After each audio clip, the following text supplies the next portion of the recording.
mga tao sa nakaraan na kahit gaano na katagal ay hindi pa rin natin sila magawang kalimutan. May mga taong nagturo sa atin kung paano sumaya at maging maligaya. Ikaw, kabarangay, kung babalikan mo ang nakaraan, sino ang madalas mong naaalala? Dear Papa Dudut, ako nga pala si Bebeng, 35 years old at netong nakaraan lang ay umuwi kami ng pinsang kong si Alicia sa probinsya. Matagal na rin po nung huli kaming dumalaw sa probinsya. Palibas ay 30 na kami ni Alicia kaya puro kami career na lamang ang madalas na nasa isip namin. Nakalimutan na namin na minsan ay natuwa kami sa buhay probinsya. Kung hindi pa namatay ang lola namin ay hindi pa namin naisip na umuwi sa probinsya. At sa pag-uwi nga namin yon ay marami ang nabuksan sa aming nakaraan. Para kaming bumalik sa pagkabata, lalo na nung napadaan kami sa peryahan.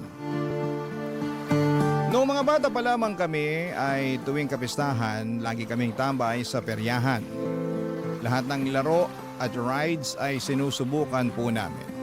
Makulay ang kabataan namin ni Alicia, Papa Dudut. At meron pang isang dahilan kung bakit mas naging extra makulay yon para sa akin. Hayaan ninyo na ipagpatuloy ko ang aking kwento. Malalaman ninyo kung bakit naging mas makulay ang mundo ko noong 15 anyos pa lamang ako.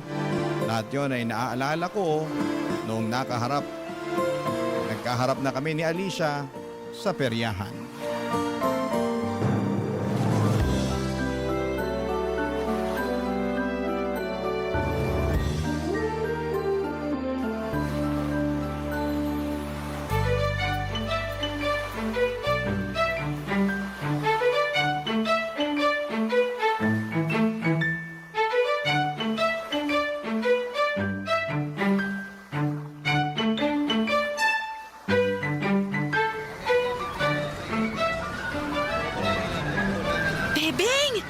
Buti na lang at dumaan tayo rito sa peryahan.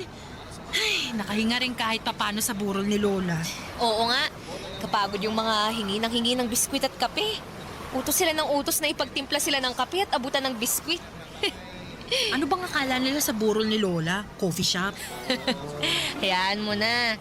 Nasanay lang din siguro ang mga yun na pinagsisilbihan sila ni Lola kapag dumadalaw sa bahay. Alam mo naman si Lola, masyadong mabait. Eh di magpatimpla sila kay Lola ng kape. Gisingin nila sa kabaong. Huwag sa atin ano. Ikaw talaga. Lagot ka kapag narinig ka ng kaluluwa ni Lola. Sige ka. Uy, Bebeng! Tingnan mo, may tsubibo. Tara, sakay tayo. Wala namang tsubibo ah. Ferris wheel lang meron. Eh di ba ang Tagalog ng Ferris wheel tsubibo? Loka, hindi ka na naman nakinig sa Filipino teacher mo. Ang Tagalog ng Ferris wheel, rueda. Eh ano yung tsubibo? Merry-go-round. Teka nga, di ba ikaw nga itong nagsabi sa akin nung 15 pa lang tayo na tsubibo yung Ferris wheel? Ako naman pala itong minali mo noon. Eh, nagkamali lang din naman ako noon eh. Akala ko rin eh, tsubibo ang tawag kasi sabi ni... alam mo, bumili na lang tayo ng bibingka tapos umuwi na tayo. Baka hinahanap na tayo sa bahay eh. Parating na siguro yung mga matatandang byuda na magpapadasal para kay Lola. Tara na. Oh, eh bakit ka tumatawa dyan? Naalala ko na kung sino yung nagsabi sa'yo na tsubibo ang Tagalog ng Ferris wheel. Walang ganon. Ewan ko sa'yo. Kung hindi tayo bibili ng bibingka, umuwi na tayo. Tara na. Si Ronnie! Tama, si Ronnie! Ronnie? Sino yun? Uy, gano'n na ba kadaling kalimutan yung puppy love mo? Ay nako, Alicia. Namula ka bigla. Guilty ka ba kasi dininay mo na si Ronnie ang puppy love mo? Ang tagal na nun, Alicia. 15 anyos pa lang tayo nun. Alam ko namang matagal na yun. Pero gusto ko lang malaman kung naaalala mo pa rin siya hanggang ngayon. Ay, ngayon lang ulit. Ngayon ko lang ulit siya naalala. Hi, Ronnie. Kamusta na kaya siya, no? Naalala ko pa dati, laging libre ang sakay mo sa tsubibo. Rueda. Eh, di ruweda. Tapos, purgang-purga ka pa nun sa popcorn at sa malamig. Palibhasa, nanay ni Ronnie yung nagtitinda. Kaya lagi kang libre. Uy, naalala mo pa yung hilaw mong biyanan? Alam mo, ikaw? Ay, nako. Nakakamiss maging 15. Oo nga no? Kung hindi pa namatay si Lola, hindi pa natin maaalala ang puppy love mong si Ronnie. Ay, kumusta na kaya siya? Balikan natin ang nakaraan ko kabarangay. Noong mga bata pa lamang kami ni Alicia Papadudut ay palagi na kaming umuwi tuwing summer sa aming probinsya. Natataon yon ng buwan ng Abril at sakto pa sa piyesta sa aming lugar. Yun lagi ang nilulook forward ni Alicia. Marami kasing dayo tuwing piyesta sa amin. Maraming nakikilalang bagong mga kaibigan at crush. Marami ring mga tiyangge at meron ding peryahan. Hindi ako masyado sa mga ganito. Tanging si Alicia lang, mahiyain kasi ako at mas gusto kong kasama si Lola sa bahay habang nanonood ng TV o kaya ay nagpapakain ng mga manok at bibe sa bakuran namin. Pero noong summer vacation namin yon, may nangyaring kakaiba. Bigla akong nagustuhan ng mga dayo. Bigla akong natuwa sa mga tiyangge at lalong-lalo na sa peryahan. Noong summer vacation na yon ay nagkaroon ako ng crush na nauwi sa puppy love. Hindi ko makakalimutan yon, Papa Dudut. Tanda ko pa. Sa unang araw ng pag-uwi namin ng probinsya ay sinalubong kami ng lola namin. Ang lapad ng ngiti niya habang suot ang bagong biling duster niya. Ngayon kapag binabalikan ko ang ala-alang ito, nagahalo ang tamis at sakit. Bigla kong na-miss si Lola at ang mga ala-ala niya.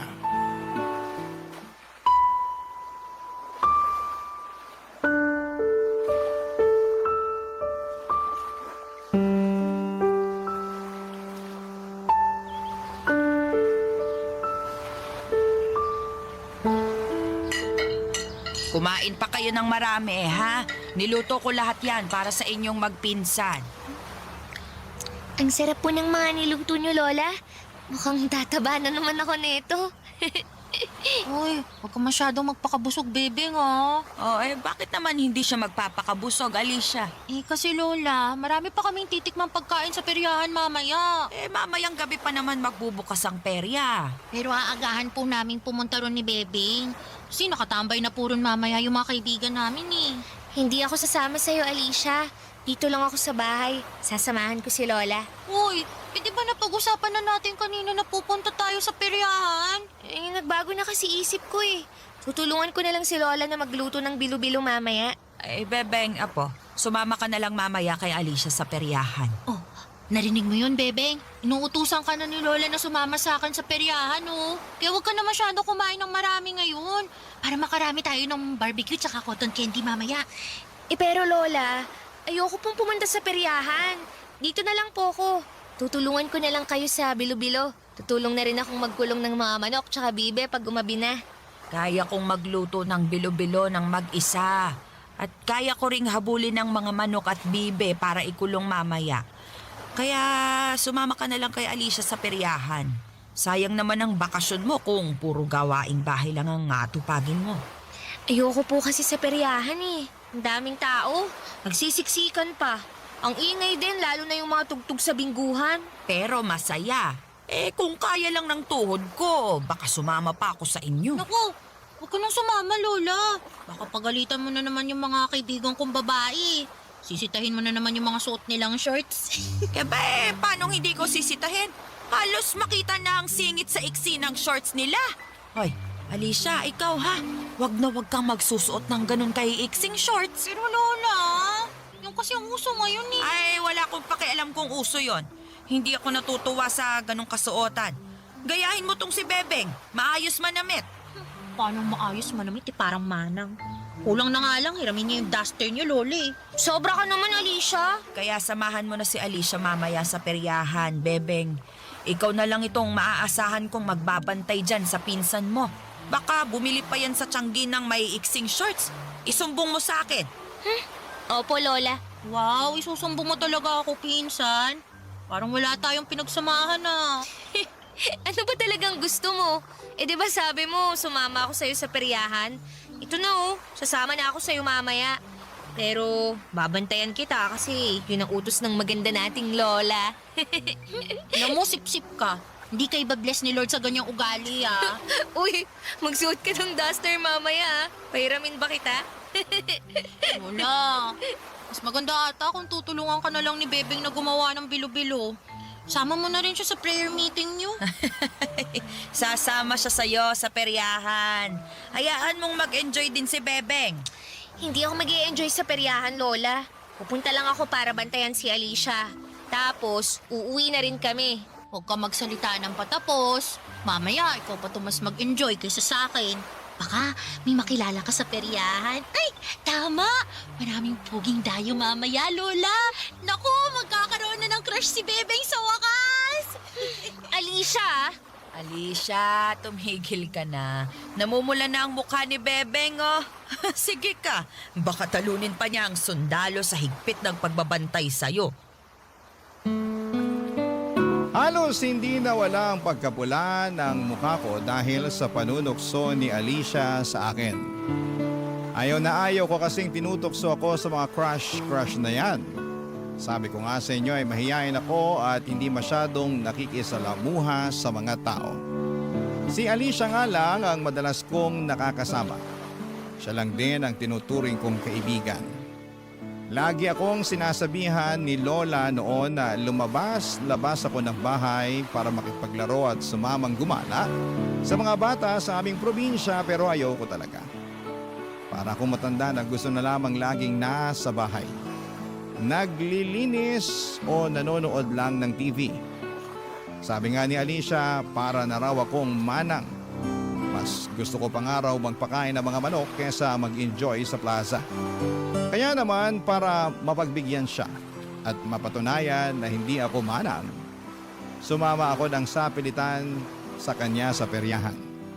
At hindi ko inakala na magbabago ang buhay ko sa unang tungtong ko sa peryahan namin sa plaza. Hindi ko po inakala na sa peryahan ko makikilala ang puppy love ko. Barangay Love Stories. Barangay Love Stories. Pagkatapos naming malanghalian, tinulungan namin si Lola sa pagpapakain sa mga manok at bibe. Namiss ko yon. Kung pwede lang mag-cancel sa plano namin ni Alicia na pumunta sa peryahan para mas makasama ko ang mga manok at bibe ay ginawa ko na sana. Pero kasi si Lola ay gusto rin niyang masulit ko ang piyesta sa amin. Sa totoo lang ay lagi akong takot sumubok ng mga bago. Mas gusto ko yung nakasanayan ko na.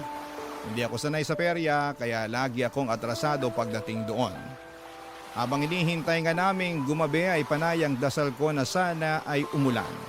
Para hindi na kami matuloy pa sa perya, papadudot. Kaya lang imposible yan noon dahil tag-araw at maganda ang kalangitan. Walang pagbabadya ng ulan kaya nung dumilim na, gumayak na kaming magpinsan para pumunta na sa perya. Sumabay kami sa mga dalagang kapitbahay namin. Pinasuyo kami ni Lola sa kanila. Sa kanila na lang din daw kami sasabay pa uwi. Hindi raw kami masusundo ni Lola sa peryahan dahil may inaabangan daw itong harana sa radyo.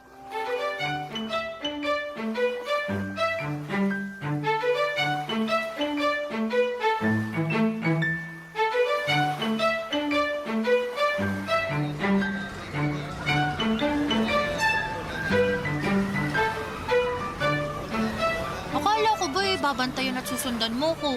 Di ba yun ang sabi mo kay Lola kaya ka sumama rito sa peryahan? Eh, bigla akong tinamit magbantay eh. Ang likot-likot mo masyado. Hindi ako makahabol sa'yo. Ang dami pa namang tao. Ay, nako. Talian mo na lang maglaro para makauwi na tayo. Gusto ko samahan si Lola na makinig ng harana sa radyo. Ikaw talaga? Mga trip mo pang matanda na. 15 anyos ka ba talaga o 65 years old na parang si Lola? Ang ganda kayang makinig ng harana sa AM. Para ako nasa panahon ni Jose Rizal. Hindi mo kasi ma-appreciate yun kasi lagalag ka masyado. Ewan ko sa'yo. Sige na, magpaparami na lang ako ng panalo. Doon lang ako sa color game Puntahan mo na lang ako ron pag nainip ka rito. Pag wala na ako ron mamaya, baka lumipat na ako sa Tiangge. Bibili na ako ng mga shorts ko.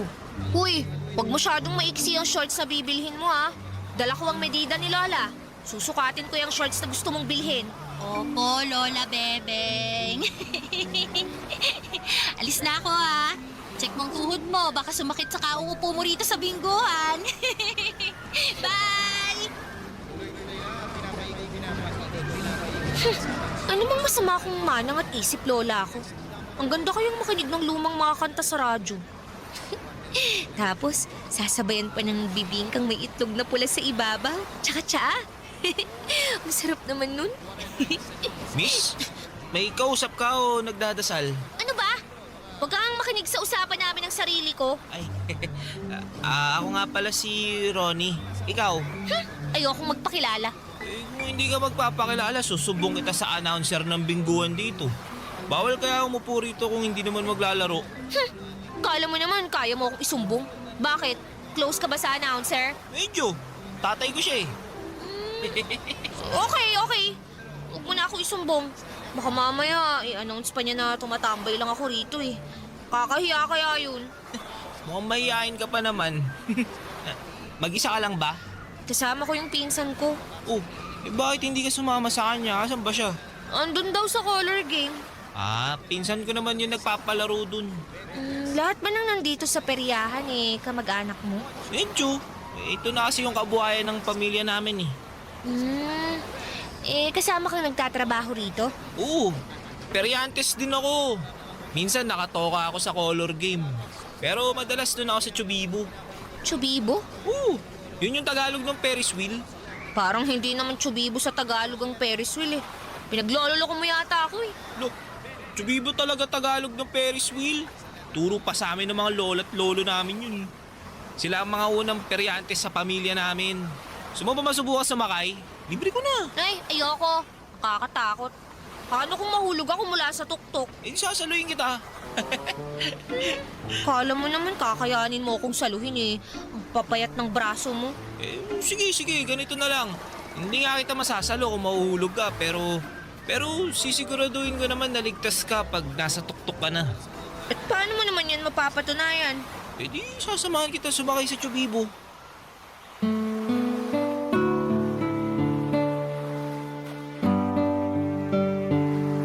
Papadudo, tiningnan ko mula sa malayo ang Ferris wheel. Kahit sa malayo ay rinig ko ang sigawan ng mga taong nakasakay doon. Sigawan na hindi naman takot pero nag-i-enjoy. Kaso'y kabado pa rin ako. Hindi naman ako sanay sa ganon. Saka may mga napapanood ako sa balita na mga nadisgrasya dahil sa pagsakay sa Ferris wheel. Kaya lang nang mapatingin ako kay Ron, ewan ko ba kung bakit bigla na lamang akong umoo. Hinawakan niya ang kamay ko papunta sa Ferris wheel. Sabay kaming sumakay. Kabado ako noon, lalo na noong umikot na paitaas ang Ferris wheel. Nakapikit lamang ako pero sabi ni Ronnie ay kailangan kong imulat ang mga mata ko. Dahil sinasayang ko ang pagkakataon na nasa area ko at nakikita ang mga ilaw sa ibaba ng peryahan. Tama nga siya, Papa Dudut. Pagmulat ko ay kitang-kita ko ang ganda ng peryahan mula sa itaas. Nakangiti ako kahit halos umikot na ang sikmura ko kada ikot ng Ferris wheel. Nakadalawang beses kaming nagpaikot sa Ferris wheel. Yun na rin ang chance ako para makilala si Ronnie. Kaedad ko lamang siya, nagkwento na rin ako sa kanya tungkol sa sarili ko. At hindi ko maiwasang mapangiti at mamula sa tuwing nakatitig siya sa akin. Kabado rin talaga, hindi lang dahil sa ikot ng Ferris wheel, kundi sa pakiramdam na nagkaka-crush na ako. Yun ang unang beses na nagkagusto ako. Mula noong nakilala ko si Ronnie, palagi na akong nasa peryahan, Papa Dudut.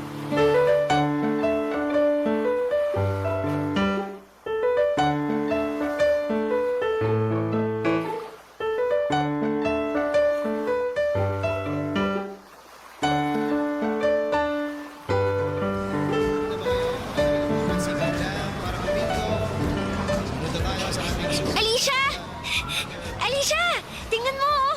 Nanalo ako ng mga mangkok tsaka stainless na baso sa ruleta. Pa naman yan, Bebeng. Dami mo namang dala niyan pag uwi. Nagmumukha ng tiyanggi ang bahay natin ah. puro na lang plato, mangkok, baso at pitsi lang napapanalunan mo. Nanalo rin ako sa color game, ah. Tingnan mo, oh. Nanalo ako ng 50 pesos. May pangsakay na tayo sa Chubibo. Chubibo? Ferris wheel. Chubibo raw sa Tagalog yun. Huh? Parang di naman. Kanino mo naman nalaman yan? Basta, nadinig ko lang dyan sa tabi-tabi. O ano na, uupo ka lang ba rito sa bingguhan? Ayaw mo bang tumaya pa rin sa card game? Color game? Subukan mo kaya ulit sa ruleta. Baka manalo ka kahit extension cord lang. Yoko na. Kanina pa ako ikot ng ikot dito sa peryahan. Umuwi na tayo, baka hinahanap na tayo ni Loli. Biyernes naman ngayon eh. Tulog na si Lola, sigurado yun. Maaga pa siyang pupunta sa kapilya bukas eh. Kaya sulitin na natin ha. Tara na, maglaro pa tayo. Ano ba, baby? Gabi-gabi na lang tayo andito sa peryahan. Sawa na ako. Pare-parehas lang naman yung mga laro tsaka naglalaro. Uy, pangit yata ng araw mo ngayon ah. Di mo siguro nakita crush mo si Philip, no?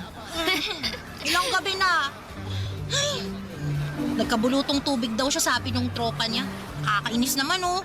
Ilang gabi na ako nakalip gloss at shorts dito pero wala pa rin kwentang pagpapaganda ko kasi wala siya. Hayaan mo na yun.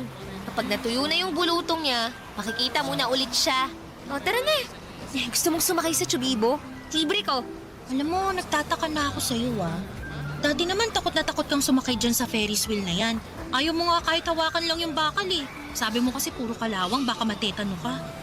Kasi... Ay, bebeng! Pinsan ko nga pala si Alicia. Alicia, si Ronnie. Siya yung tagabantay ng Chubibo. Hi Alicia! Kaya naman pala. Kaya naman pala ano? Wala naman. Sasakay na ba ako sa Chubibo ngayon? Oo! Gusto mo ba sumama? Libre ko. Ay, hindi na. Parang uuwi na nga ata ako eh. Kasi feeling ko magkakabulutong tubig ako ngayon. Kaya huwag na kayong dumikit sa akin ha. Baka mahawaan ko pa kayo. Enjoy, lovebirds! Handa ka mamaya pag uwi natin sa bahay. Kwento mo sa akin kung magkikis kayo sa tuktok ng Chubibo ha. Ronnie, ikaw nang bahala sa pinsan ko to ha. Huwag mo nga hayaang mahulog.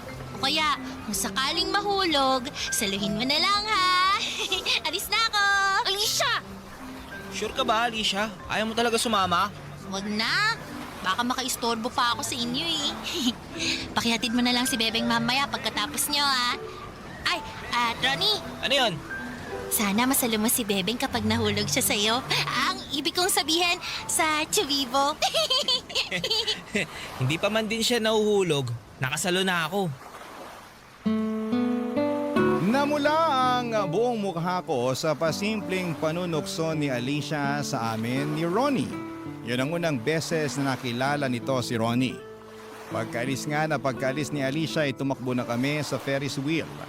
Hindi na namin kailangang pumila kasi ang pinsan naman ni Ronnie ang nagbantay ng Ferris wheel ng mga oras na yon. Andun pa rin ang takot ko sa pagsakay sa Ferris wheel pero hindi ko yon pinaparamdam kay Ronnie. Saka kahit papaano kapag si Ronnie ang katabi ko sa Ferris wheel ay nababawasan ng takot. Pero andun ang kabog sa dibdib ko. Yung kabog ng dibdib na hindi dahil sa kaba kundi dahil masaya ka. Naranasan niyo na ba yon? Masaya talaga ako na kasama si Ronnie kahit saan niya gustong pumunta. Kahit ano pa man ang gusto niyang gawin, gusto ko siyang kasama. Game ako sa lahat. Pati ang pagkain nga ng adobong dagang bukid ay ginawa ko na rin. Takot pa naman ako sa daga, pero dahil si Ronnie ang nag-alok, inisip ko na lang na manok yon. Ganon ba talaga ang nagagawa ng pag-ibig? Andun ang takot sa puso, pero gagawin mo pa rin, Papa Dudu. Barangay Love Stories. Barangay Love Stories. Sa mga sumunod na araw ay nagpatuloy ako sa pagpunta sa perya para makasama si Ronnie. Pagkatapos ko pa nga lang kumain sa tanghali ay nagmamadali na ako mag-ayos para pumunta na sa perya. Lagi akong naka-lip gloss na napanalunan ko pa sa roleta. Nag-try na rin ako magsuot ng shorts na pinahiram sa akin ni Alicia. Hindi naman yun nakikita ni Lola dahil pinapatungan ko yon ng mahabang palda at saka na lamang huhubarin kapag nasa peryahan ako. Pag nasa peryahan na ako bandang tanghali, madalas lamang kaming nakatambay at nagmemeryenda ng Betamax at isaw na benta ng hipag ni Ronnie. Kilala na ako ng pamilya ni Ronnie. Nakakasama ko na nga silang magmeryenda tuwing hapon bago magsimula ang pagbubukas ng peryahan. At habang nakasara ang perya ay sinusulit naman namin yon ni Ronnie para makapag-date. Madalas ay doon kami sa Ferris wheel. Pinapayagan kaming sumakay doon pero hindi iikot. Andun lang kami madalas sa tuktok habang tinatanaw mula sa itaas ang buong peryahan. Tanaw din namin ang kabukiran. Napakasaya ng moment na yon, Papa Dudut. Parang wala na akong hahanapin pa.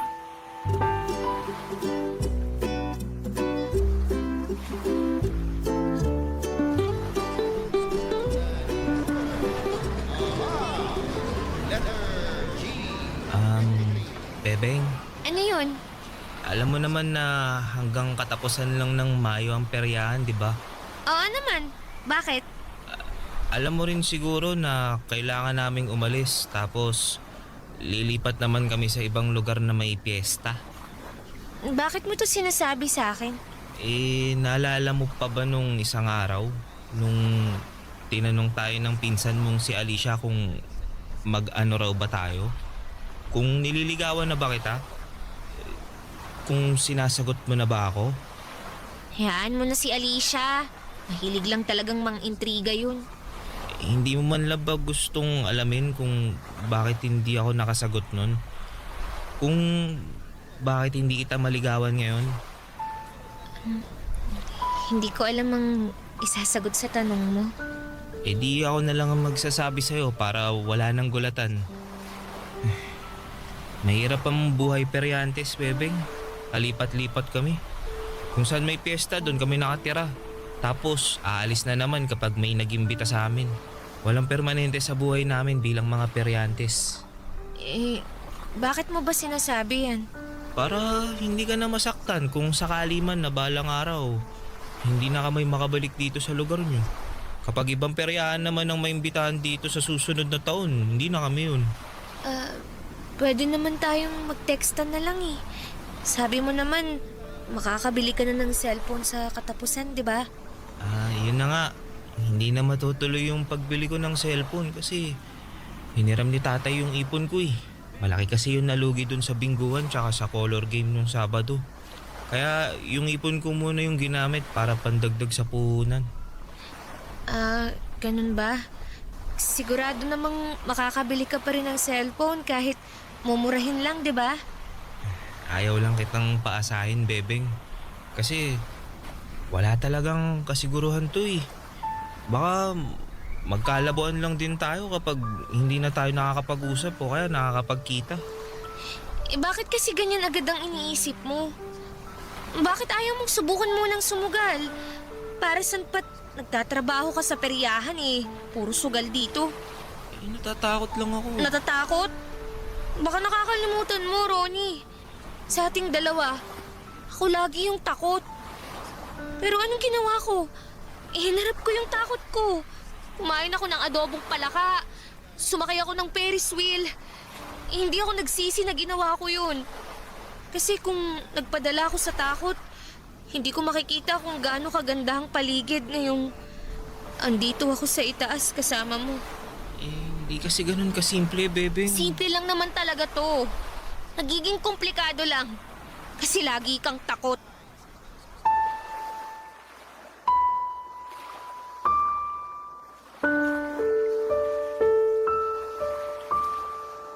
Gusto ko nang magpababa noon sa Ferris wheel pero wala sa paligid ang pinsan ni Ronnie para i-assist kami pababa. Kaya naman na-stuck kaming dalawa sa tuktok ni Ronnie. Nawala na ako ng gana na kainin pa ang Betamax. Ang makulay at magandang paligid sa isang iglap ay naging black and white para sa akin. Naiyak na ako noon sa sama ng loob pero pinipigilan ko. Tahimik din si Ronnie pero panay ang tingin niya sa akin. Galit ako sa kanya noon. Gusto kong mag-walk out pero andon kaming magkatabi sa tuktok. Nang makabalik ang pinsan ni Ronnie, akala namin ay makakababa na kami pero nalaman namin na nagkaroon ng problema ang Ferris wheel.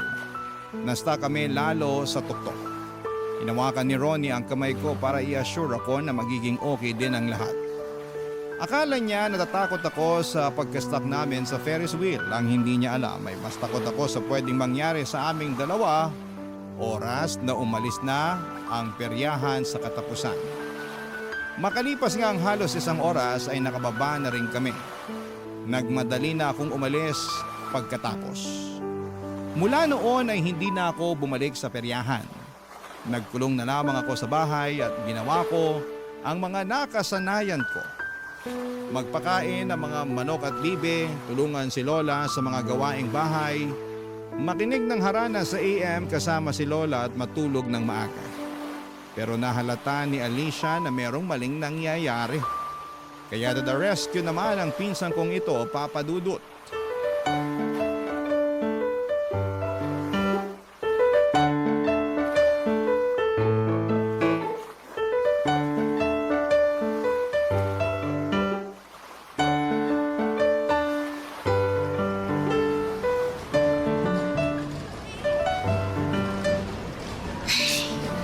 Hindi ko siguro to nakwento sa'yo. Pero alam mo ba, nung 12 years old tayo, may dumayo rito na peryahan. Iba kina Ronnie. May nakilala ako na tagabot ng premyo sa bingguhan. Ayun, naging crush ko siya. Crush din daw niya ako, tapos niligawan niya ako. Kaya ka ba laging nasa peryahan noon? Oo, kasi dinadalaw ko siya. Uy, hindi to alam ni Lola kaya huwag mo akong susumbong. E di, ayun, gustong gusto ko siya, bebeng. Alam mo, naubos lahat ng ipon ko para makatambay kasama siya sa peryahan. Kaya lang, isang araw, kailangan na nilang umalis. Nintay niya ako buong araw sa peryahan, sabi nung isang friend ko. Pero hindi ako sumipot. Ayoko kasing magpaalam sa kanya eh. Kasi kapag umalis siya, sigurado namang tapos na rin kami. Hindi ka nakipagkita sa kanya. Nung nahimasmasan ako, ayun, tumakbo ako agad sa peryahan. Pero wala na sila. Kahit tolda, wala nang naiwan. Iyak ako ng iyak nun kasi nagsisisi ako eh. Di man lang ako nakapagpaalam sa kanya. Di ko man lang nasabi yung feelings ko para sa kanya. Kaya sorry kung kinukulit kita lagi na umuwi tayo tuwing piyesta dito sa probinsya. Kasi umaasa ako na sila ulit yung hahawak ng peryahan. Kaya lang, wala na eh. Di ko na siya nakita ulit. Di na siya bumalik. Kasi si Ronnie na ang pumalit. Kaya sana, huwag kang magaya sa akin. Gets ko naman na mga bata pa kayo at pwede rin hindi naman kayo ni Ronnie ang magkatuluyan. Pero sana masabi mo pa rin yung nararamdaman mo sa kanya. Para kapag dalaga ka na, kapag binalikan mo na tong alaala niyo ni Ronnie, hindi ka magsisisi. Kasi may ginawa ka hanggang sa huli. Wala naman talaga tayong pupuntahang lamay, no? Wala. Pero paglalamayan ng puso mo kapag umalis si Ronnie nang hindi ka nagpapaalam. Ay, ayun siya oh. Palapit na rito. Bebeng! Ronnie, may sasabihin daw sa'yo tong pinsan ko. Maiwan ko muna kayo Kailangan mo na magandang alaala ng puppy love. Hahanapin mo yun pag nagdalaga ka. Kaya mo yan. Alis na ako!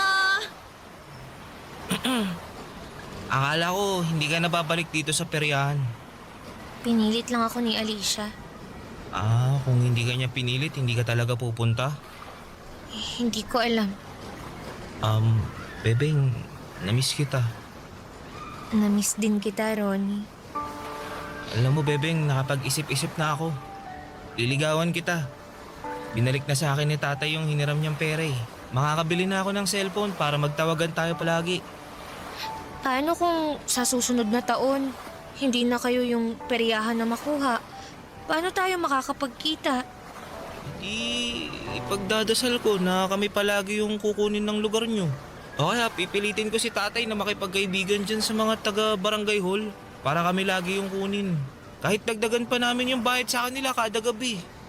Hindi mo na kailangan gawin yun, Ronnie. Pero paano tayo? Mas praktikal na hanggang dito na lang tayo. Babalik ako sa Maynila para mag-aral. Ikaw naman, Pabiyahe na ulit para sa susunod na piyesta na dadayuhin nyo. Tulad pa rin tayo ng dati, nung hindi pa tayo magkakilala. Pero gusto kita, Bebeng. Gusto ko tayo. Gusto ko rin naman. Kaya lang bata pa tayo. Tsaka naisip ko, komplikado yung sitwasyon natin. Baka palagi lang tayong mag-away. Masira pa yung trabaho mo, tapos yung pag-aaral ko. Tapos mauwi lang tayo sa wala. Sayang naman kung ganun. Gusto kong maging masaya ang kwento natin, kahit hindi na matutuloy. Ano na lang gagawin natin? Aalis na kami mamaya. Sulitin natin tong araw na magkasama. Kakain tayo ng Betamax tsaka isaw. Dagdagan natin ng bibingka para panghimagas. Libre ko. Tsaka sasakay tayo ng Chubibo. Wow. Tinanggap mo ng Chubibo ang Tagalog ng Ferris wheel ah. Sabi mo Kaya maniniwala ako. Kaya lang, may nakausap akong teacher dito eh. Sabi niya, hindi daw Chubibo ang Tagalog ng Ferris wheel. Ruweda daw pala. Sabi ko na hindi talaga Chubibo yun. O di ba? Huling araw natin magkasama pero may natututunan pa rin tayong iba. Ang saya. Masaya talaga, masayang balikan ang alaala ng kabataan. Lalo na nung unang beses kang kinilig. Kahit sabihing hindi pa hinog na pag-ibig yon ay ayos lang. Inosente po ang puppy love. At sana lahat ng nakikinig sa inyo ngayon ay naaalala kung gaano katamis ang inosenteng pag-ibig. Sa huling mga oras na magkasama kami ay pinili naming manatili ulit sa tuktok habang sakay ng Ferris wheel. Hindi kami malungkot ni Ronnie dahil pinangako namin na masaya ang pagtatapos ng huling pagkikita namin. Nagkwentuhan kami tungkol sa mga pangarap namin, sa mga sikreto at sinabi namin sa isa't isa ang mga bagay na hindi namin magawang sabihin sa iba. Kaya naman napaka-espesyal ng kwento namin ni Ronnie. Bago kami ibaba mula sa Ferris wheel ay hinalikan ako ni Ronnie sa pisngi. Tumitig siya sa akin at sinabing ipagdadasal niya na sana ay hindi ko siya makalimutan. Mukhang umepekto ang dasal niya dahil ngayon pa lang ay naaalala ko ang bawat detalye ng mukha niya at bawat alaala na nabuo naming dalawa. Kumusta na kaya siya? Sana ayos lamang siya. At ako naman ang magdadasal. Sana ay maalala niya ako. Kahit sino pa ang kasama niya at kahit saan pa sila dalhin ng peryahan nila. Maraming salamat po sa pagbasa ng aking kwento, ang inyong kapuso at kabarangay forever, Bebeng. Nakakaantig naman talaga ang ating kwento. Ikaw ba, kabarangay? Nakarelate ka ba sa story natin ngayon? Kwentuhan naman tayo dito sa comment section. Ang mga kwento ng pag-ibig, kwento ng buhay at kwento ng pag-asa dito sa Barangay Love Stories.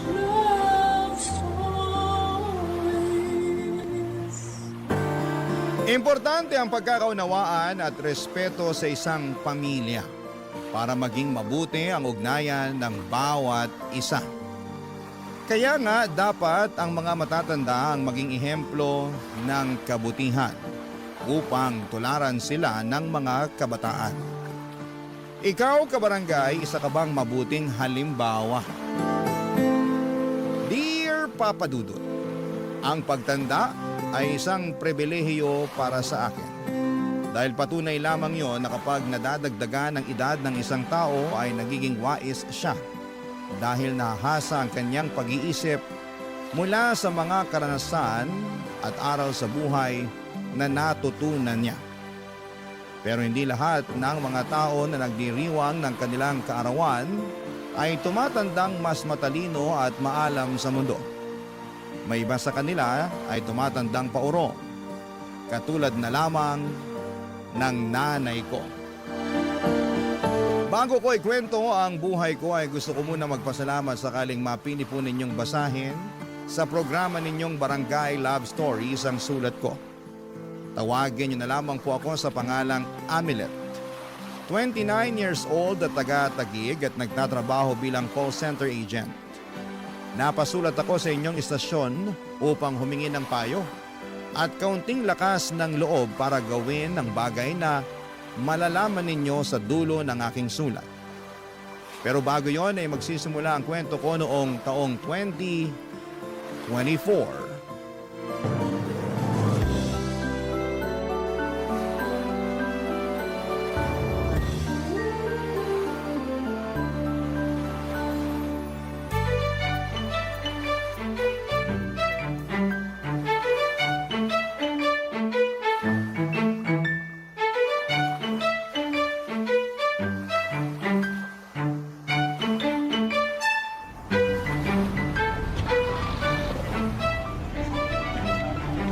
Uy, Doti!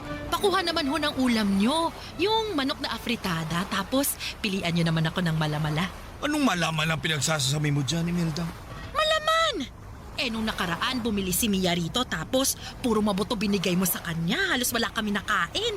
Ano ba kami sa tingin mo, aso? Ay nako, magbayad ka muna ng utang mo sa karinderya ko bago ka magreklamo. Hayaan mo, makakabayad din ako pag sahod ni Amelet. Medyo delay lang yung sahod nila. Pero sige na, pautangin nyo na ako. Nagugutom na mga alaga ko sa tiyan eh.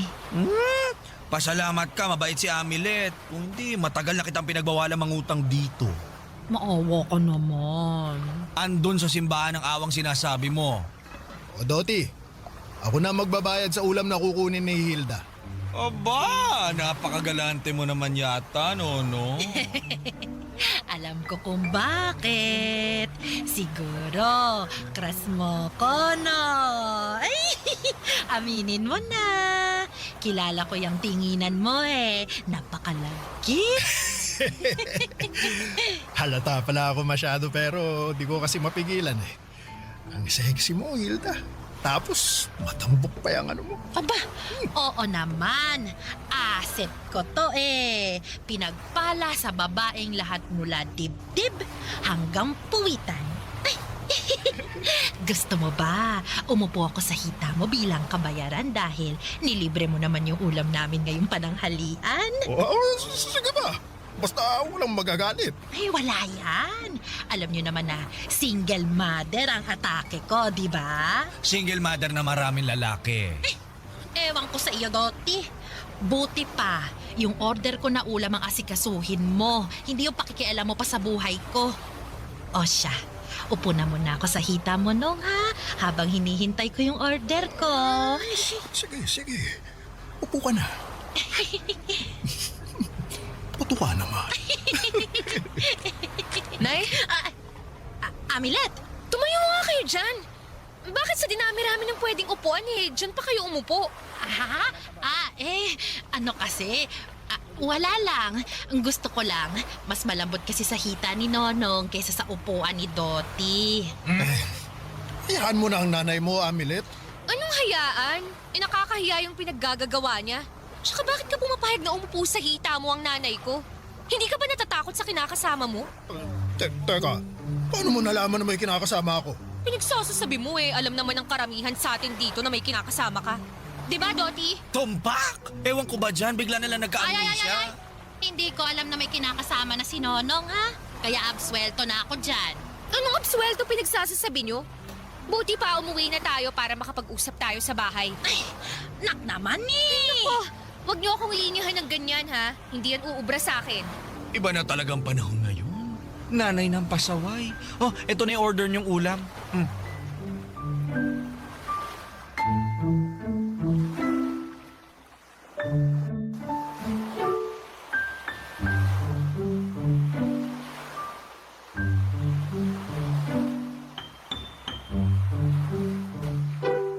Amelet naman eh! Ay, bakit mo ako pinahiyadong kinadoti? Anong pinahiya? Kayo ang nagpahiya sa sarili nyo. Biruin nyo. Sa dami ng upuan na bakante dun sa hita pa talaga kayo ni Nonong umupo. Parang upo lang naman. Wala namang mali siya yun. At saka, pasalamat ko yun sa kanya bilang binayaran niya tong order kong ulam. O diba? Nakalibre tayo. Hindi pa nadagdagan yung listahan ng utang natin dun sa karinderya. Seryoso po ba talaga kayo dyan? Abay, oo naman. Mukha ba akong nagbibiro? Ewan ko sa inyo, Nay. Bakit ka ba kasi naiinis dyan? Nagtanong pa talaga kayo. Sa hindi na yata kayo marunong mahiya sa mga pinaggagagawa nyo eh. Kung wala na talaga kayong hiya sa katawan, kahit man lang kami ni Mia, bigyan nyo ng kahihiyan. Napaka-OA mo namang bata ka. Kung makapagsalita ka, akala mo naghubad ako dun sa karinderya. Umupo lang naman ako sa hita ni Nonong. Wala nga lang yun eh. Masyado ka lang malisyosa. At ako pa talaga ang malisyosa. Alangan namang si Mia, ikaw lang naman ang putak ng putak dyan. Tsaka hindi ko kasalanan na ganito ako kaganda at kasexy kahit may edad na ako, no? Lapitin talaga ng mga kalalakihan tong nanay mo. Kaya imbis na maghuramentado ka dyan, bakit hindi ka na lang maging proud? Diba? Papadudot masasabi ko na literal na walang hiya ang nanay ko dahil pinangalandakan niya sa buong barangay namin na hindi niya kinakahiyang iba-iba ang ama ng mga anak niya. Bali, 4 pala kaming magkakapatid at pangatlo ako. Kami lang ng bunso kong kapatid na si Mia ang pareho ng tatay, ngunit ang dalawa naming kuya ay magkaiba. Mahirap lang ang buhay namin lalo na noong araw. Street sweeper ang nanay ko at sakto lamang ang kinikita niya. Pero nakaya naman niya kaming buhayin na magkakapatid hanggang sa nagkaroon na ng sariling pamilya ang mga kuya namin. Kaya lang ay wala sa amin ang nakatungtong at nakapagtapos ng kolehiyo dahil nga sa hirap ng buhay. Pero hindi ko yon dinibdib at sa halip ay nagsikap akong mamasukan sa lahat ng trabaho na alam ko basta marangal at kaya ko namang gawin. Tulad ng pagtitindera sa bakery o kayan, sa patusan, pagtatao sa burger shop, pagtitrimmer sa patahingan ng damit, at netong ang huli ay noong nakapasok ako sa call center bilang isang agent.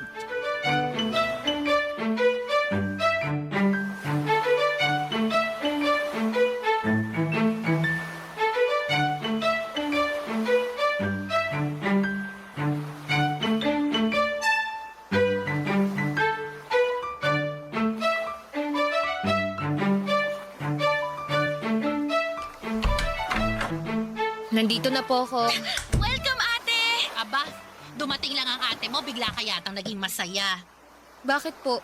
Kanina ba? Hindi? Iniiyakan lang naman ako ng magaling mong kapatid na yan kanina kasi ayaw daw niya ng ulam na niluto ko. Nay naman sinabi niyo pa po talaga kay ate. Bakit hindi? Para alam niya na nagmamaktol ang kapatid niya pag hindi masarap ang ulam. Hindi naman po sa pagmamaktol, pero tuyo na rin po kasi yung ulam natin kaninang tanghali eh. Wala na po ba kayong maisip na ibang ulam?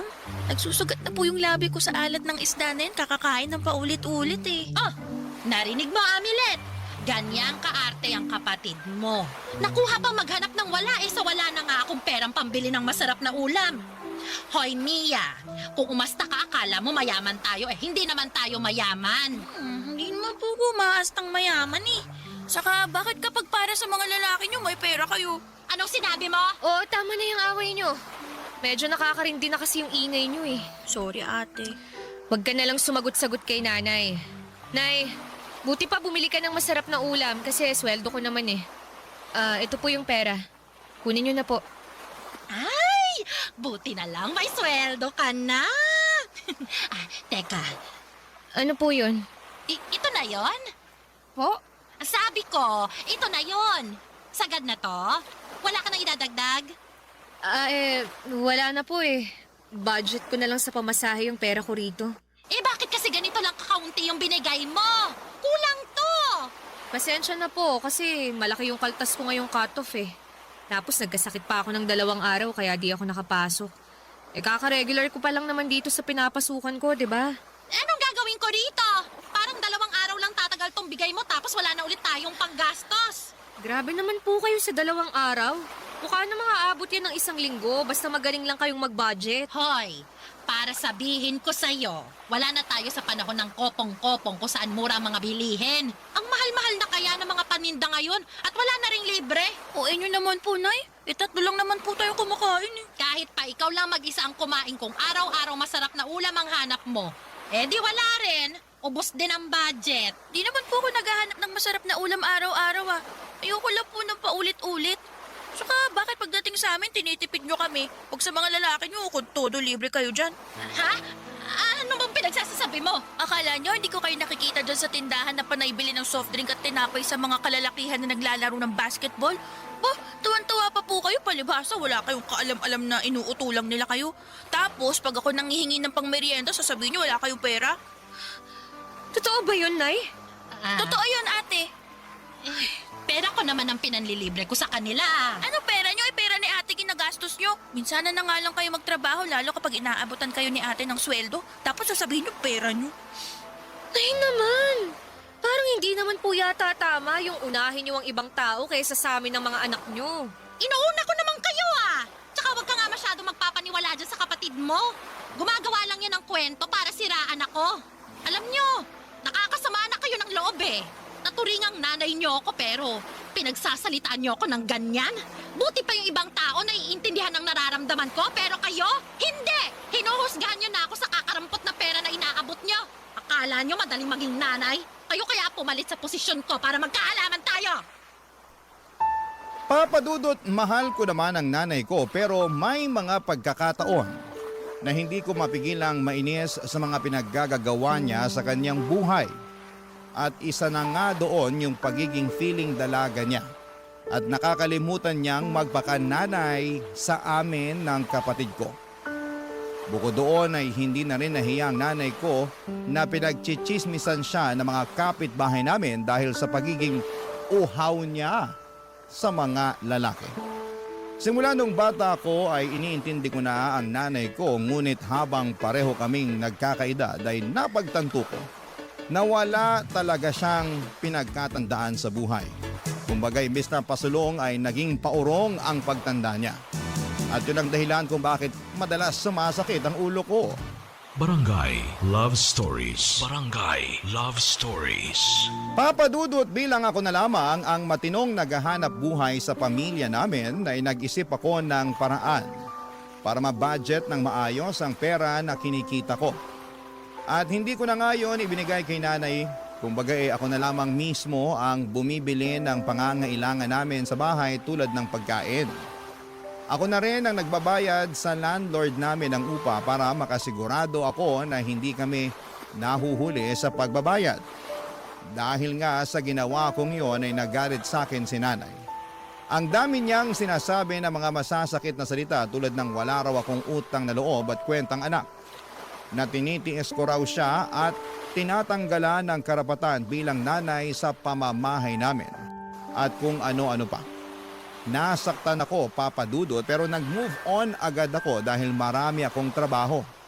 Kaya nga para matigil na siya, sa kakasalita ay inaabutan ko na lamang siya ng sobra sa sweldo ko at yun naman ang ginagamit niya sa panlalalaki niya, Papa Dudut.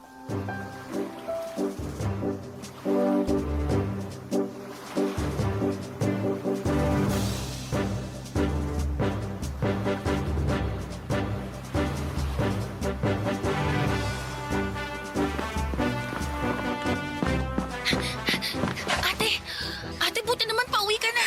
Oh, Mia, ano nangyari? Bakit humahangos ka? Sinalubong na talaga kita kasi magsusumbong ako tungkol sa pinagagawa ni nanay sa bahay natin. Anong ginawa niya? May kasama siyang lalaki doon, Harold daw yung pangalan. Kilala mo yun eh. Wala akong kilalang Harold. Baka namumukaan mo kasi yun yung nagtatricycle dyan sa atin. Tapos, ayun na nga, nagulat ako kasi pinapunta ni nanay sa bahay.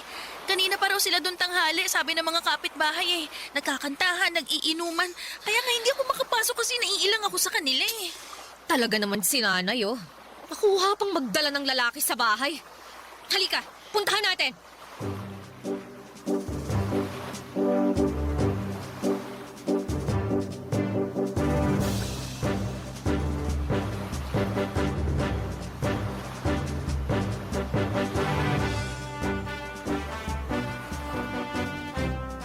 Nay! Nay! Bakit naman po kayo nagpapapasok ng kung sino-sino sa pamamahay natin? Tapos nagiinuman pa kayo? Oh, andito na pala yung mga anak ko. Harold.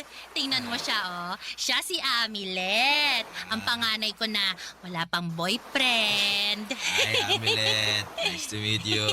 Uy, nice to meet you raw, ate. Yak ka di. Mawalang galang na Harold ah. Pero pwede ka na bang umalis sa bahay namin? Kanina pa kasi kayo nagiinuman ni nanay. Ano naman kung kanina pa kami nagiinuman? Hindi pa nga kami tapos, kaya wag mo munang paalisin si Harold. Amilet, buti pa, samahan mo na lang kaming uminom para mas masaya. Nako, hindi nagiinom yung anak ko. Very good yan eh. Ah, ganon? Eh, bakit naman eh? Malaki naman na tong si Amilet. Hindi ka na bata para di matutong uminom ng alak. Try mo lang, baka magustuhan mo. Sarap yan, promise. Ha? Sige na, dali, isang lang. Dali, ayan kunin mo na yung baso. Ayoko sabi eh. Bakit mo naman tinabig yung baso? Natapon tuloy yung alak. Grabe ka naman, Nak! Di ka naman bumili niyan, ako naman. Tapos sinayang mo. Anong hindi si ate ang bumili? Pera niya pinambili niyo niyan? Kaya naman pala madaling maubos yung perang binibigay ko sa inyo. Kasi dyan lang napupunta. Ay, ano naman? Binigay mo na yun eh. Ibig sabihin, pera ko na yon. Kaya dapat wala ka ng pakialam kung saan ko gagastusin. Oo nga po. Pero bakit naman sa mga walang kakwenta-kwentang bagay nyo ginagastos? Tapos nakuha nyo pa talagang magsama ng lalaki sa bahay? Hindi na talaga kayo nahiya! Bakit naman ako mahihiya? Pamamahay ko naman to. Mas nakakahiya kung sa labas kami magiinuman ni Harold. Eh di nakita pa ng buong barangay kung paano ako gumiling-giling sa kanyang harapan. Ang galing niya at ang lambot ng katawan ng nanay mo. Pag gumigilig-gilig ka rin eh. Napakabastos nyo! Anong bastos dan? Hindi nyo na kami nirespeto ni Mia. Tapos pati pamamahay natin, binababoy nyo pa! Sobra ka naman sa binaboy. Totoo naman ang sinasabi ko ah! Hindi nga makapasok si Mia rito kasi naiilang siya sa inyo. Kaya hinintay na lang ako ng kapatid ko dun sa labasan. Tapos paano kami magpapahinga kung nandito pa yung Harold na yan at nagiinuman pa rin kayo? Buti pa umalis ka na, Harold. Ha? Aga-aga pa eh. Gabi na, loko ka. Madilim na nga sa labas oh. Umalis ka na sabi. Hildaan, ba't naman takbo? Napalis ako. Ay naku, hindi ako makakapayag na palisin mo si Harold. Paalisin ko siya dahil ako naman ang nagbabayad sa bahay natin. Kaya may karapatan ako. Ayaw mong umalis ha? Sige, hihilahin na lang kita palabas. Hindi mo mapapaalis si Harold dahil gusto pa naming mag-inuman. Naibitiwan niyo siya. Huwag na kayong makihila. Aray ko, dahan-dahan lang. Ano ba? Huwag niyo nga ako pagagawan. Pinagsasabi mo? Kapal ng mukha mo. Lumayas ka na rito sa bahay namin. Papadudod para kaming nagtatag of war ng nanay ko dahil kung anong hila ko para mapalabas. At mapalaya sa bahay namin si Harold ay siya ring hila niya para mapigilan ito. Pero sa huli ay ako pa rin ang nanalo at tuluyan ko ngang napaalis ang lalaking yon. Siyempre umangal pa ang nanay ko at kamunti ko na siyang palayasin din. Pero dahil sa kalasingan ay wala na siyang nagawa kaya natulog na lamang siya sa kanyang higaan. Abot-abot langit ang galit ko sa ginawa ng nanay ko. Napaka-iskandalosa niya at walang ingat dahil kung sino-sino na lamang na lalaki ang pinapapasok niya sa pamamahay namin. Awang-awa tuloy ako kay Mia dahil mukhang natroma siya sa mga nangyari pero wala naman akong magawa upang bantayan ang kalagayan ng nanay ko. Dahil nagtatrabaho ako. Mabilis na lumipas ang isang linggo, Papadudod. Pauwi ako noon galing trabaho nang maabutan ko naman na nasa bahay namin ang Harold na yon.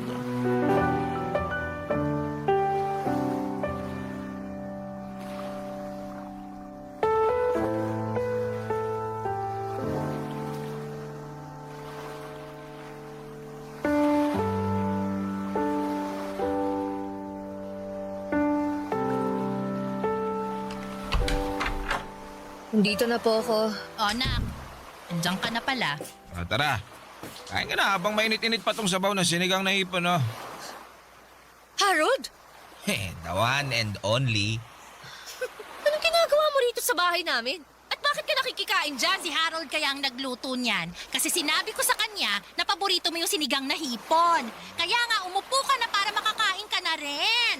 Hindi niyo pa po sinasagot yung tanong ko. Kung anong ginagawa ng lalaki na yan sa bahay natin. Dito na raw siya titira, sabi ni nanay, ate. Tama ang kapatid mo. Ano? Hindi pwede yun! Bakit hindi pwede? Kami na ni Harold. Kasasagot lang ng nanay mo sa akin kanina tapos nagdesisyon na kaming mag-live-in. Dito nyo talaga sa bahay namin naisip tumira? Hindi kasi pwede sa bahay namin dahil mapapagalitan na ako ng mga magulang ko doon. Saka para na rin kaming sardinas doon kaya dito na lang daw ako sa inyo, sabi ni Hilda. Ayaw mo nun? Magiging one big happy family na tayo. Itong mukhang to, Harold. Mukha bang masaya at gustong-gusto na tumira ka rito? Saka ano bang one happy big family ang sinasabi mo dyan? Nay, kung nagbibiro lang kayo, pwes tigilan nyo na ha. Hindi na kasi nakakatawa eh. Nakakapikon na. Sino ba nagbibiro rito? Wala naman. Sinabi na nga sa'yo ni Harold na kami na at nagli-live-in na kami, di ba? Pero bakit dito sa bahay natin? Hindi nyo na ba talaga kami naisip ni Mia? Paano na lang yung privacy namin kung magpapatira kayo ng kung sino-sinong lalaki rito? Ang OA mo naman. Di naman kriminal si Harold para pagsalitaan mo ng ganyan ah. Kaya nga, kahit naman ganito ako, simpleng tao, pero mabuti ang kalooban ko, no? Para lang sa kaalaman mo, ha, Amelet? Nagmamahalan kami ng nanay mo at handa akong patunayan yun sa kanya. Hindi ko hinihingi ang opinion mo. At dahil ako ang nagbabayad ng renta sa bahay na to, ako pa rin ang masusunod kung papayagan kitang tumira rito o hindi.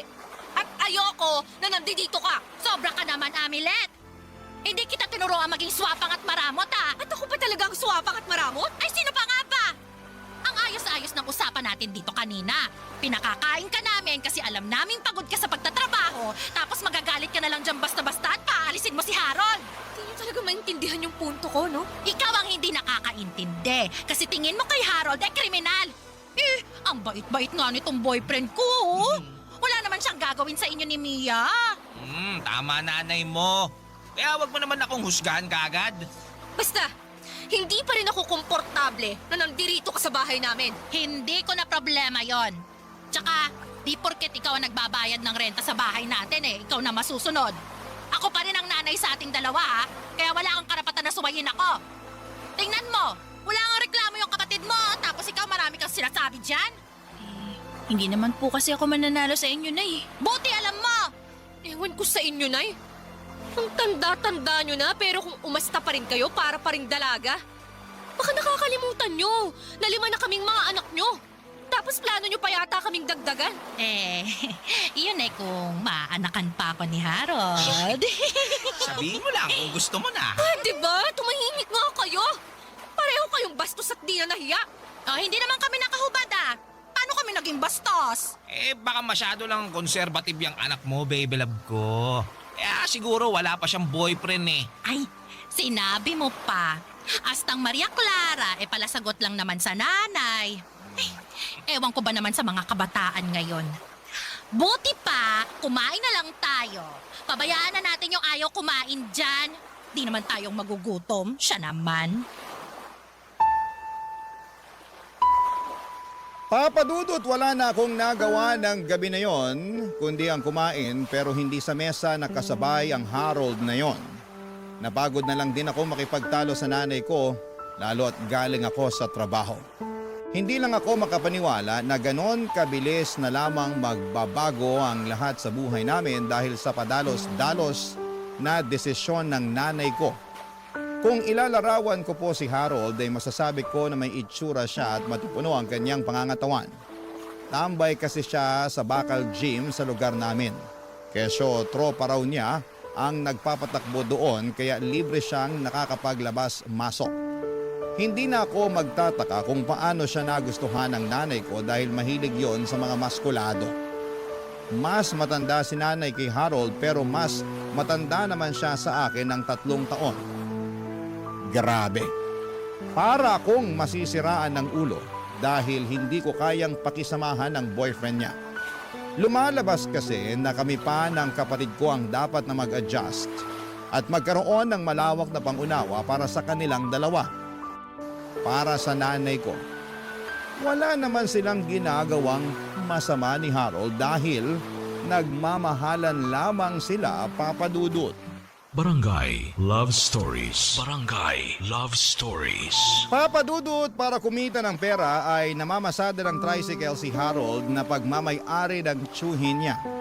At noong mga unang linggo ng pagtira niya sa bahay namin ay binibigay niya lahat kay nanay ang kita niya sa pamamasada. Bumibili rin siya ng ulam para sa amin ni Mia pero hindi ako kumakain dahil ayokong isipin niya na ayos na sa akin ang pagtira niya sa bahay namin.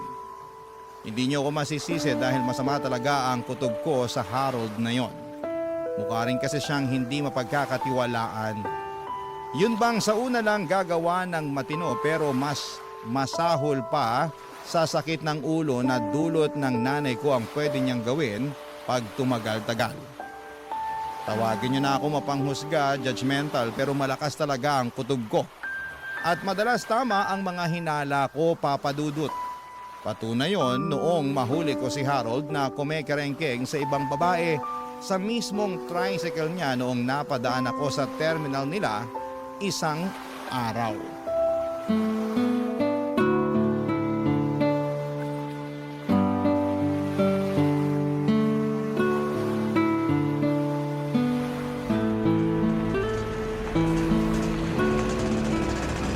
Sinasabi ko na nga ba? Hindi ka talaga mapagkakatiwalaan na gumawa ng matino. Pwede ba, Amilet? Hinahan mo yung boses mo? Masyado ka namang iskandaloso eh. Oh, ayaw mo nun? Ayaw mong malaman ng mga kasamahan mo at ng buong barangay kung gaano ka kalandi? Ay, sandali. Alam na nga pala ng mga kasamahan mo. Pero kinukonsinti lang nila yung pagkerengkeng mo sa ibang babae, no? Ganyan ba talaga kayong mga lalaki? Oy, wag mo naman sila idamay. Good boy mga kasamaan ko, no? Buti pa sila, good boy. Pero ikaw, ano? Maharot? Malandi? Makate? Tapos tamang huthot ng pera sa nanay ko? Oy, sobra ka naman makapagsalita. Kunwari ka pa? Akala mo yata hindi ko alam na inuuto mo lang yung nanay ko eh. Paano inutoy? Nagtatrabaho nga ako rito ng marangal, oh, para may sarili kong pera. Kasama ba sa pagtatrabaho mo ng marangal yung pambababae mo ng lantaran? Hindi naman ako lumapit sa kanya. Siya naman itong lumapit sa akin. Sa palagay mo, maniniwala ako sa'yo? Eh, hindi ko nakasalanan yun kung ayaw mo. Akala mo yata talaga pinanganak ako kahapon, no? Pwes, nagkakamali ka. Dahil isusumbong kita kay nanay. Lagot kapag nalaman niya yung kalandian mo. Oy, Amilet! Wala namang ganyanan. Huwag mo naman ako isumbong. Oy, teka lang!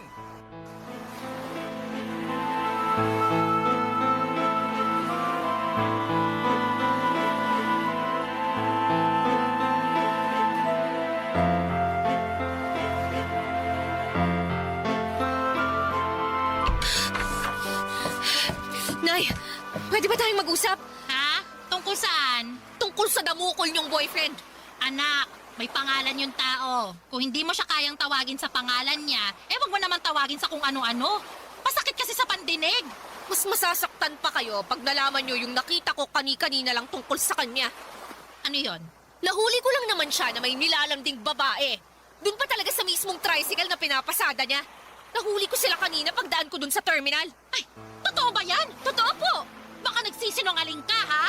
Baka sinisilaan mo lang sa akin si Harold. Naku, magagalit ako sa'yo. At bakit ko naman po gagawin yun kung siya na ang sumira ng sarili niya sa inyo? Naninigurado lang ako. Tsaka, alam ko naman na medyo habulin ng mga babae si Harold kasi gwapings yung boyfriend ko yon. Pero may tiwala ako sa kanya. Alam ko na hindi niya magagawa yung sinasabi mo. At mas naniniwala pa kayo sa lalaking yun kaysa sa akin na anak nyo? Oo naman. Si Harold ang kasama ko palagi kaysa sa inyo ng kapatid mo. Minsan nga, siya lang ang nakakaintindi sa akin. At marami na rin siyang napatunayan. Siya lang din ang sumeryoso at nagmahal sa akin kaya malaki ang pasasalamat ko na dumating siya sa buhay ko.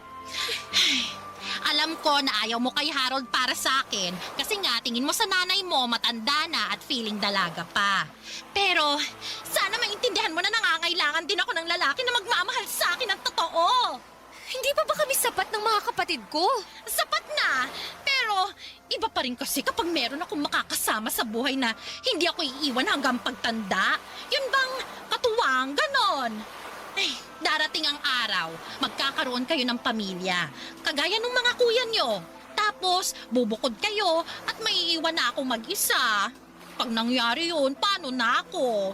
Magiging kawawa na ako niyan, di ba? Kaya pala bata pa lang kami kung sino-sino ng lalaki ang hinahanapan nyo ng pagmamahal. Pero wala naman kayong nakikitang seryoso sa inyo.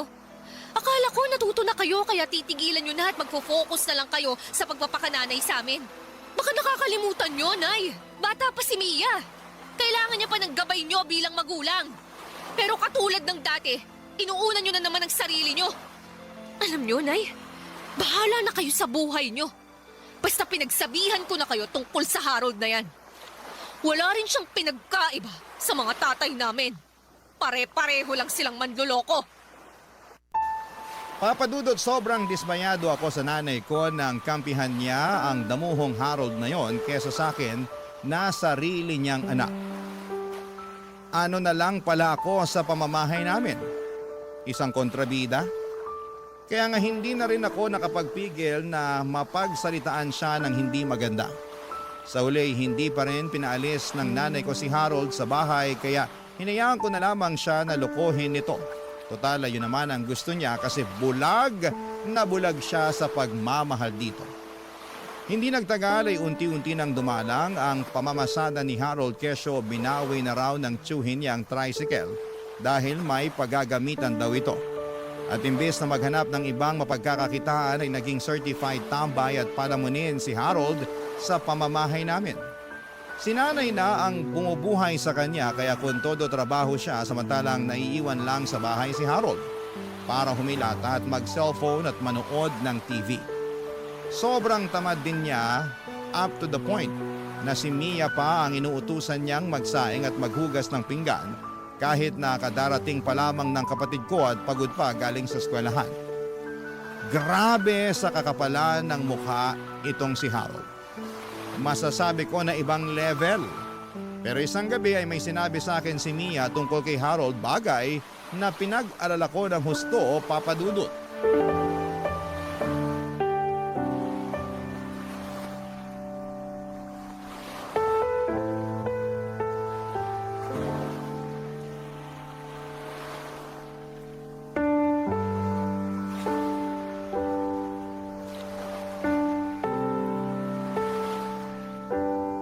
Ate, di talaga ako komportable sa Harold na yun. Bakit? Anong ginawa niya sa'yo? Wala naman, pero ano kasi... pansin ko lang ha, iba yung mga tinginan niya sa akin eh. Ang lakas makamanyak. Basta, hindi naman sa pagiging judgmental no, pero yun kasi yung nararamdaman ko eh. Kapag naglalakad ako sa harap niya sa tuwing nanonood siya ng TV, panay ang puri niya sa katawan ko, kesyo maganda raw, matambok yung puwitan ko, pareho kay nanay. Tapos, sumisipol din siya na para bang kagaya ng mga tambay sa kanto pag may nakitang sexy at magandang babae. Natatakot ako na baka isang araw, may gawin na lang siya sa akin na hindi maganda. Si nanay kasi, ayaw pang paalisin sa bahay natin yung lalaking yan. Kahit naman ako, hindi rin komportable na nakatira siya rito. Akala mo kung sinong Don umasta? Sinasabi ko na nga ba na sa una lang siya magaling? Oh, kita mo nang pinaggagawa ngayon? Kami ni nanay ang nagpapakahirap sa pagtatrabaho. Tapos siya, sitting pretty lang dito. Kaya nga eh. Hayaan mo, mag-iipon ako ng pera para makabukod tayo ng apartment. Kasi kung ayaw pa alisin ni nanay ang Harold na yan dito sa bahay, edi tayo ang aalis. At tagal-tagal ko na rin tong pinag-iisipan. Pero sa ngayon, tiis-tiis lang muna, ha? Sige ate.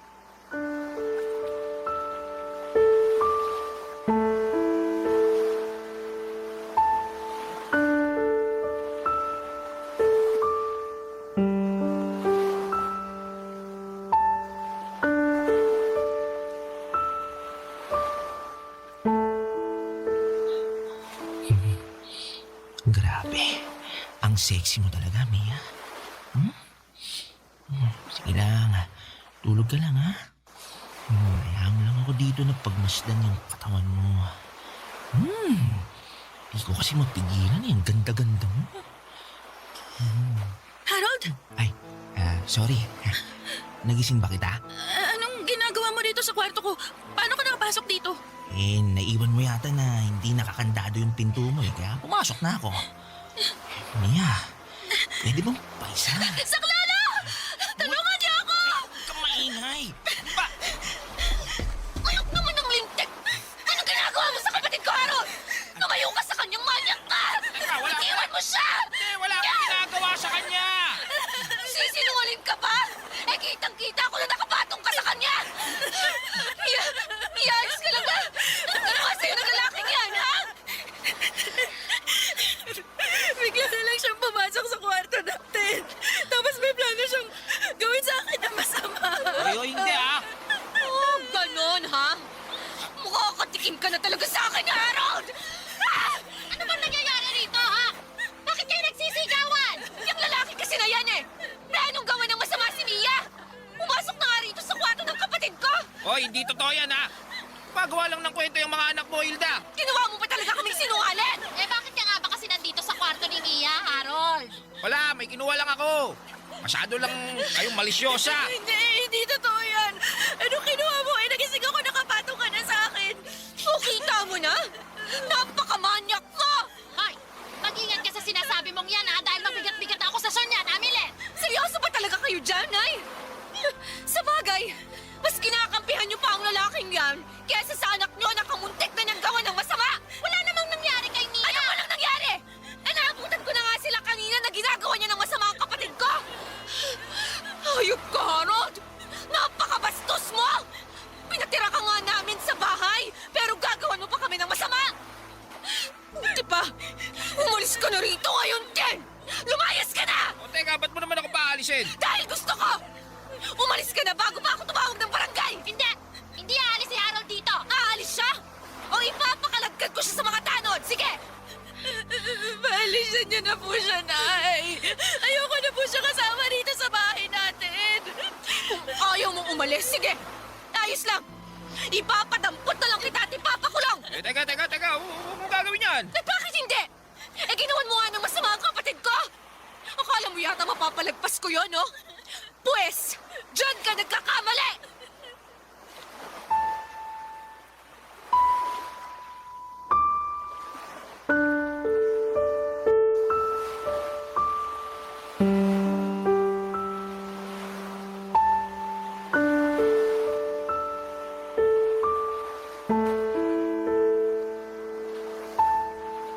Papadudot mabilis na umalis sa pamamahay namin si Harold kaya pinablatter ko na lamang siya upang hindi na siya makalapit sa amin.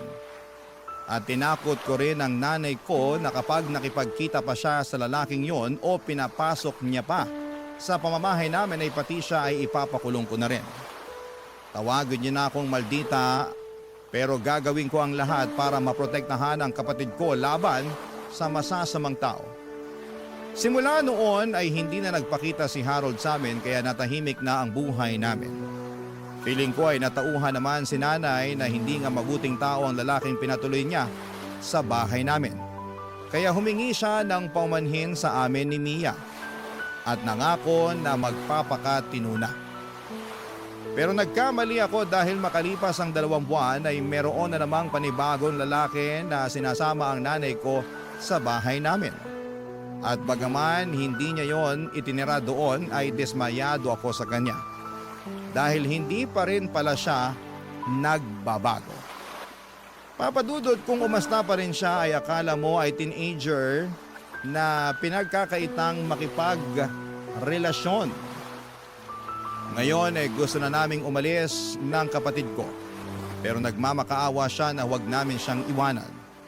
Kaya lang papadudot ay sobrang na po kaming nai-stress. Kaya ano kaya ang mabuti at nararapat naming gawin? Sana po ay mapayuhan ako ng mga kabarangay natin na naka-tune in sa inyong programa. Hanggang dito na lamang po ang sulat ko at maraming salamat. Sakaling mapili po ninyong i-ere ang aking kwento sa inyong istasyon. God bless and more power, Papa Dudut. Ang inyong forever kapuso at kabarangay, Amilet. Ano ang masasabi mo sa ating Barangay Love Stories today? Aabangan namin yan sa aming comment section.